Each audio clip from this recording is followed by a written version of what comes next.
And welcome to Today in the News and Random Life. I am Precious Chukudi. We begin with the front pages of the papers this morning, starting off with Vanguard. Vanguard is leading with after Ekiti, more children kidnapped in Benue. Rider says armed herders kill 15 in Agatu. Bandits demand cough syrup price 290 million naira to release 7 hostages. Abducted Ekiti pupil school parents community launch crowdfunding for ransom. Police arrest 8 suspects, urge residents to stay calm. On page 4, established state police to fight insecurity. PDP governors tell federal government. You can also see a photo story showing the PDP governors on sympathy visit to Plateau. Stories above on page 9, why government should remove electricity subsidy. That's coming from the power minister. Tinubu congratulates Dangote on bagging Senegalese award. You can see it on page 19. Hardship, 7 months not enough to fix Nigeria. That's coming from the federal government. And on page 19, banks borrowing from CBN rise 269% to 3.6 trillion naira on 1 month. Take a look at the Guardian newspaper. The Guardian is leading with agony of road users. Over 120 extortion points, double travel time, travelers paying in Southeast. Big story. You can read that on pages 4 and 5, and we can also see an infographic showing more on that report. Akabi Gowon, others urge Nigerians to emulate Onayekon's virtues. And on page 3, bandit abduct director near military base as report cites rising impact of insecurity. A CBN intensifies action against the speculators as Naira rebounds slowly. We won elections. Voter apathy looms as IGP restricts movement in 26 states. Nigerians sell their relative as low as 30,000 naira to traffickers, NGA reveals. 40 days after, worries over delay in swearing in of 11 Supreme Court justices. Federal government targets a 77% increase in IGR to fund projects. Others. On page 29, federal government decries a minus 2 trillion naira debt illegal operators. And lastly, on the front page of the Guardian, OUTH sacks 1,500 workers months after recruitment without pay. We'll take a look at the Nation newspaper. The Nation is leading with a naira fall. CBN moves against banks for holding $5 billion. Rider says Apex Bank deploys monitor in DMBs to enforce compliance with extant rule. INEC excludes PDP from by-election in Plateau State. Court stops a PDP senatorial candidate. State police way to go, says governors, legal giants, others. Stories above. Pressure mounts on abductors of Ekiti pupil. IG deploys AIG assets. Kidnappers lower ransom demand. I am the unifier for Edo PDP, says Ighodalo. Ondo Deputy Governor Adelami pledges to add value.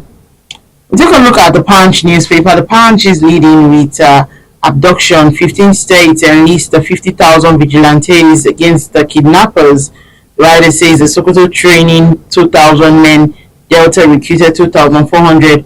Ogun 16,500, says governor's aides. Abductors threatening to kill Ekiti school children. Reduce ransom to 15 million naira. That's coming from the parents. By elections, IG warns troublemakers, restricts movement in 26 states. A protest rocks OAUTH over 2,000 sacked workers. FS to UK, US, others jump by 55%. Lagos Chinese firm seal rail bridge project deal. Stories above. Federal government bars state from collecting mining royalties. Naira rebounds as banks offload excess dollar. And that's all we can take on the front pages of the papers. Join us after the break. We'll be right back.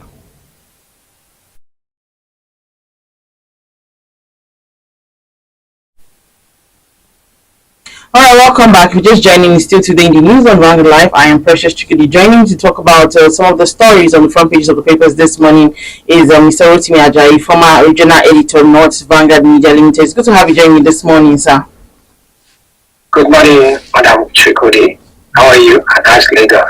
Very well, thank you. All right, let's delve in. And of course, we're talking about insecurity. Some children are adopted alongside their teachers and driver in Ekiti. Also, more children were kidnapped in Benue State on Wednesday evening, leaving parents and communities of the students to launch a crowdfunding for the students who were kidnapped, and they were about to raise about 100 million naira ransom as demanded by the kidnappers. Looking at the situation, how do you react to this news? This is a worrisome situation because when criminals, terrorists, and bandits begin to attack children, they are going to the nerve or to the heart of the nation because the children are your tomorrow. You know, when you don't protect them, you do not have a nation tomorrow. You do not have a society tomorrow. When it happened in Ekiti, we looked at it. There was a lot of noise made about it in Ekiti, and so far, I'm not sure. It's almost 1 week.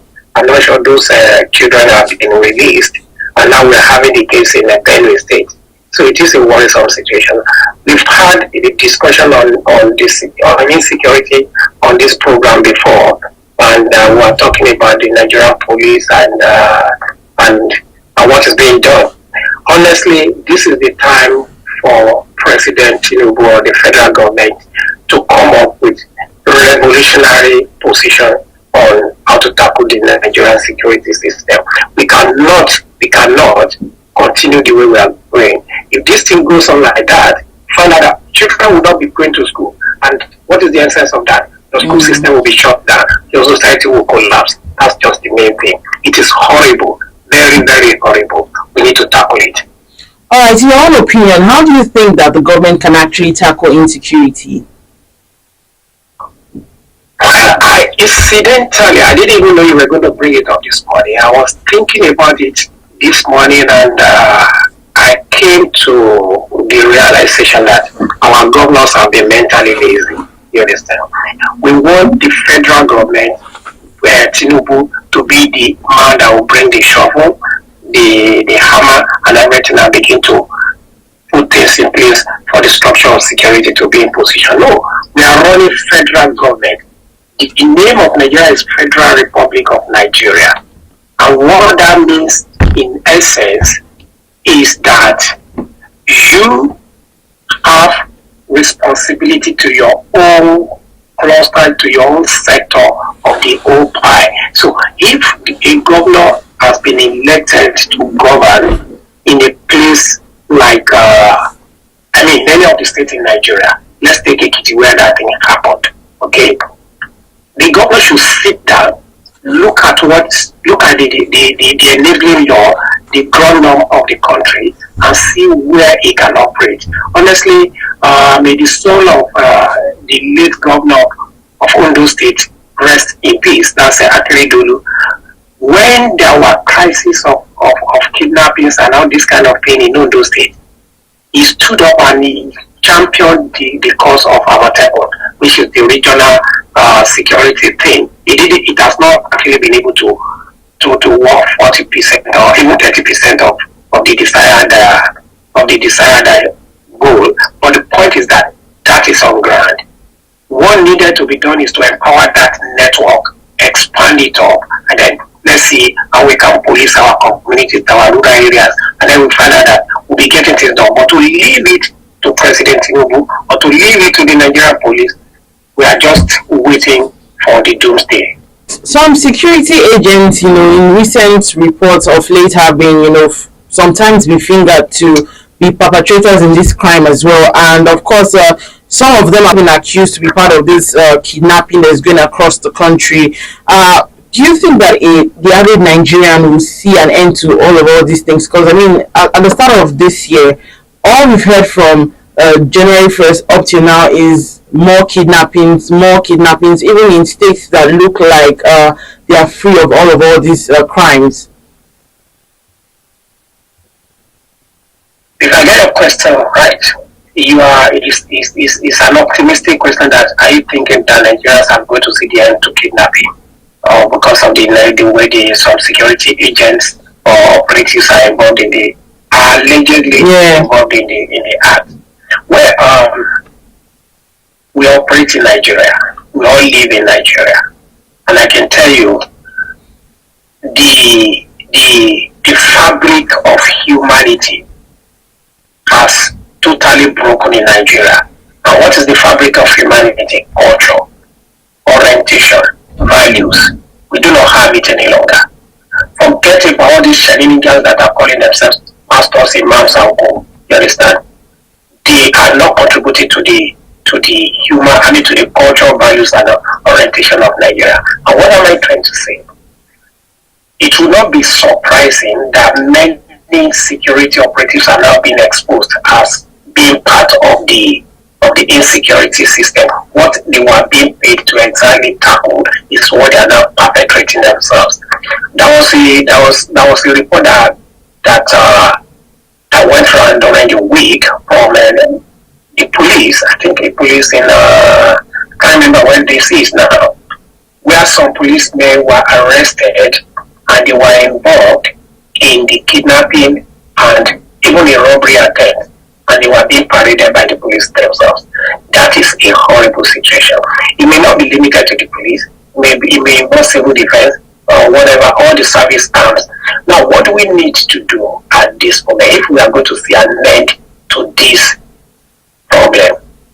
We need to check ourselves. We need to introspect. We need to look at what are we doing wrong, what are we doing right. We have been taking wrong steps towards tackling the problem of insecurity in Nigeria. We throw money at the police, we throw money at the military, and then we go to churches and fast yourself to become an ulcer patient and all that. We are not really doing anything individually as Nigerians, as a family, and as people. We need to start that from home. You can educate your child on the good and bad of in the society. We were given this orientation when we were younger, but now it's no longer there. We don't have competent parents, so we can have competent children. All right, so moving on now, our governors under the aegis of that PDP platform have come out to say that the present police structure must be decentralized to give way to the establishment of state policing. And I remember that I talked to you about it last week, of which you said you are in full agreement to state policing. Can you speak more to that effect? Good. I said earlier that our governors are mentally lazy. Let me give you an instance. If I happen to be the governor, I come from a state. I come from a state. I'm sorry about that. That's the state where they kidnap 5 of my children. If I happen to be the governor of Ekiti State today, from inauguration, just like President Bola Tinubu did, your interest, your immediate task is to ensure that your people are safe and secure. And how do you do that? You don't leave the fortune of your people. You don't leave their destiny in the hands of the Nigerian police or a commissioner that has been sent from Abuja to come and look at the policing system. What you need is your own police. And how do you do that? You immediately start to work and set up your own state police. Apart from the state police, if Ekiti local government can afford to set up police, I will make sure that you put the necessary support in place, either law, fund, to ensure that they are able to set up the police. If you remember last week, I even told you that the judiciary should have its own police. As the judiciary is having its own police, you are having your own police in the National Assembly. Those people will just be responsible for the environment of National Assembly. So if the senators are going anywhere, they are followed by the National Assembly police, not the Nigerian police.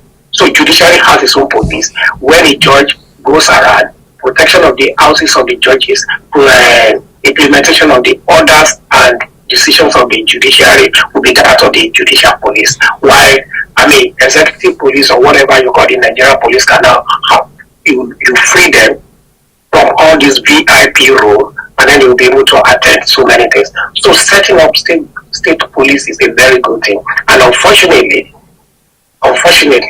those who have been against it are not the ones that are talking about the PDP governors. You understand? They didn't want Nigeria to be restructured because having state police is part of restructuring. You understand? But now they have seen the reality that is the best, that is the way to go. We can't do anything other than that. Look at what is happening in your Lagos state. Okay? LASMA, or what do you call the name of those people that police the road, that make sure that you don't drive up one way or something. LASMA, right? Yeah. Yeah, LASMA, you see what LASMA is doing. Whether you like it or not, there will be abuses. It is the job of the administrators, the managers, to control the abuses. But LASMA has been able to bring a lot of sanity to Nigeria, to Lagos Road. That is just an element of what the state police can do in regard to security. All right, moving on. Now, the federal government has said that the president needs more time to, fix the problems of Nigeria, noting that 7 months is not enough. It's barely enough for him to do that. And looking at the current state, when you go all over social media, you see Nigerians lamenting and saying that the hardship is a lot. What do you make of this? I honestly think that the federal government is right about 7 months not being enough to fix Nigeria problem. Like we said last week, Nigeria problem was not created May 29, 2023. Nigeria problem started, if you want to roll back properly, around the time the former general Ibrahim Babangida came in. Okay, that's when we started losing our values. That's when we started losing our infrastructure. And then over the years, it accumulated, and then it's the totality of it is what Tinubu inherited May 29. Let's take any particular problem in Nigeria. There is none that can be tackled within 7 months. Let's take the case of road. The Minister of Works, former governor, I can't remember his name right now, you understand? The Minister of Works has been up and about trying to tackle the problem of road. I'm telling you, if you want to do the road, let's take the road from Lagos, the road that has been done from Lagos to Ibadan. How many years did it take before they could finish that road? At the best of situation, you can finish a particular road in 6 months. That's construction you want to say. You understand? Now let's talk about the issue of exchange rate. What are the factors that lead to the plunging of the naira? It is not that somebody just came from the United States and said your dollar to naira should be 1,300 or 1,400. Oh no! When you look at yourself, look at your beautiful face now, Precious. You are wearing braids. When you go around, when you get out of that office, you go into the city of Lagos. Start making observation, or start taking note of ladies and girls that you see. You find that out of every 10, about 6 of them will be wearing artificial hair. Those hair got imported into Nigeria. So we need to check our taste and goals. You expect federal government to fix the dollar naira rate. Is not going to work in 7 months unless you boost your productivity, and that doesn't get done within 7 months. How long has Dangote been trying to fix his refinery? It's more than 7 months. So anybody expecting miracle like the NLC people want, it's not going to work. We need to talk to ourselves. Collectively, we can see the changes. All right. Some people have the opinion that if the fuel subsidy wasn't removed, that Nigeria will be in a better place. What do you make of that? I think that's an ironic nonsense to me. You understand? Because when the subsidy was there, was Nigeria not tough? Okay, Nigeria had started getting tough since 1980s or something, 1990, early mid 1980s. So, and consistently, we have been running a regime of fuel subsidy. It's very easy for those of us who are living now to immediately forget austerity measure. Okay, austerity measure was introduced by Chagari. Then under Obasanjo, we had a kind of economic measures like that. Buhari's first time, you understand, came and introduced his own. So all these were measures that were being introduced to tackle the problem of the economy. Where we got it wrong as a nation is when we imbibe solely the taste of the West, and we do not have the capacity to create like the West. The West will continue to plunder massively the resources of the country. And I mean, not only Nigeria, Africa, or any place where you do not, I mean, you are not vigilant enough. Let me give you one particular instance. Okay, what language are you speaking to me? I mean, are you using to communicate with me now? English, right? Yeah. You speak English. America speaks English. Britain speaks English. And you know what? If a Nigerian is going to school in London or United Kingdom or Canada that speaks English, they make you to write IELTS and they get a lot of money from you. But Nigerian government, Nigerian leaders have not sat down to look at that as part of the way their got bleed. If we got colonized by Britain and we remained a Commonwealth for several years, there is no logic, there is no reason why the federal government should allow either what they call the British, whatever British agency that's running it, the British agency or Canada. If you say you want to take Nigeria, take Nigeria. Why do you have to subject them to write IELTS, test of English language? For God's sake, every child born in Nigeria goes to school and that child is trained with English language from primary school all the way to the university. So why are you taking extra money from them? It is an exploitation and it has effect on your dollar. Imagine the number of people that are paying for IELTS. It is run every quarter. You understand? So that's one instance. Don't talk about the one I mentioned to you about the ear, artificial ear, or to talk about clothes that we're wearing. We lost our textile, we lost everything. So, 7 months, honestly, it is not a matter, it's not a problem of fuel subsidy, it's a problem of so many abandoned decisions that we should have taken. All right, before we go touch on this one now, the Minister of Power, that's Adebayo Adelabu, has proposed to the President that his administration should ensure the removal of electricity subsidy for effective utilization of energy in the country. What do you make of that? Well, I think the Minister of Power should be sent away from office right now. Okay? If you are talking about removal of subsidy for Nigerians, you understand? Yeah, I own up to that statement that I made. You understand? That minister is insensitive to the situation in Nigeria. Where is the power in the first place? That you said they should remove the subsidy on power. Where is the power that you are removing the subsidy now? Is it the man that is using electricity to grind pepper in Ekiti, or the person using electricity to weld to do some welding business in Igbo? That you are now saying to come and pay what you call market rate tariff on electricity. That is part of the stupid decision that some of the leaders that surround our presidents are taking. You understand? This should not be allowed to pass. The minister has no reason inflicting additional, because what we should be thinking about now is how the minister can generate electricity. You understand? Generate more electricity. If you increase the supply, just like our telecommunication in Nigeria, you find out that more Nigerians will be able to have productive engagement using the electricity, will be able to pay more, you have enough money coming in, or to say remove the tariff and then let the price go up. That is part of your responsibility on the part of that minister. All right, so let's take a look at Mr. and Mrs. before we go. And this morning, Mrs. is speaking. She says, will you stop this embarrassment, Mr. Michael? How can I marry you when I'm already married? And this is to someone else. And this Mr. Michael says, I know it's too late for now. I want to marry you when we come back to this world. I want to be the first in queue. Mr. is not aware of this. Well,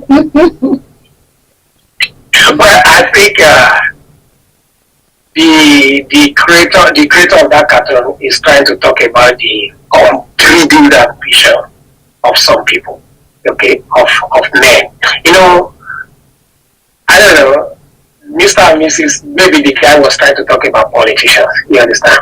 There's this thing they say in politics that you have an optimism where the kind of optimism where you know that you are not even sure you're going to win. Just like when you were reviewing part of the news in the papers today, I think there was somebody that was saying the best candidate for a do state or something. Okay, at the end of the day, the guy may not even come third or fourth. You understand? So, but that is a classic satire to depict the kind of ambition and optimism that our politicians lost. When that's what Mr. and Mrs. is trying to say. And again, it applies to men too. You understand? When you have interest in ladies or in women, it doesn't matter who's only the woman, a lady woman. You are going to show some kind of, you are going to move out and make effort to see whether you can win. You have nothing to lose now if you make an attempt. And thank you so much, Mr. Rotimi Ajayi, former regional editor North of Vanguard Media Limited. Thank you for sharing your talk with us this morning. My pleasure. Thanks to you and thanks to everybody in the studio, those who are behind the camera. I wish you a very good weekend. Also, remember that you can equally like, share, and subscribe on all our social media platforms showing on your screen. To find up-to-date stories, go to our website, www.vanguardindia.com, to find out more. I am Precious Chukudi, and thank you for watching.